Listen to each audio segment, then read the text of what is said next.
آشی دوی دولت دوی در نکوی، 6 ساعت دوی در کوی، جیپی در نکوی. ای آشی بوی بستوی سربسته. وی آشلی در کفش در خود بگرد.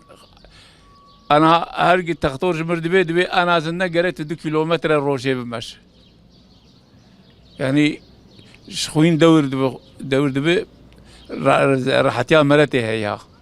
دوی اگر خلاص استبلا در نکویش در بیش ده حیا ده. اینو گرگ نوری بچما اوجی گرگ در کویش بوچ. ای خواهی سربست خانه خی مادام سربستی و در کوی.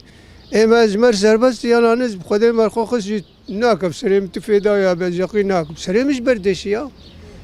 ما هک من خواهی و دوجی من خواهی دی سریم دیشی وای. کای جایا کنگی دوام کایشی نزانم. ام باورین جیوی رو که خلاص به ام نخوشی و نام ترک ببه. ان شاء الله جیوی ترک ببه.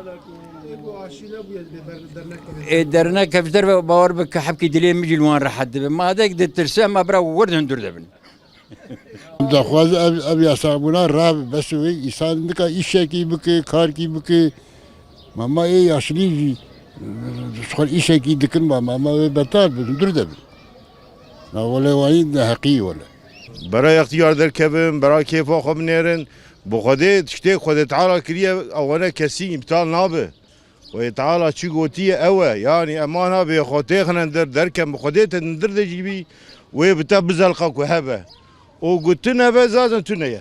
Bu aşı meselesi öncelikle serbest bırakılması lazım. Olan olur olmayan olur. Olanlar eğer korunabiliyorsa, eğer koruyorsa o aşı olmayanlardan korkmasınlar o zaman. Değil mi yani? Eğer aşı koruyorsa niye olmayanlardan korkuyorlar? Hem demokrasi var diyorlar, hem eşitlik var diyorlar. O zaman demokrasi varsa, özgürlük varsa ben özgürlük hakkımı kullanmamadan kullanacağım yani.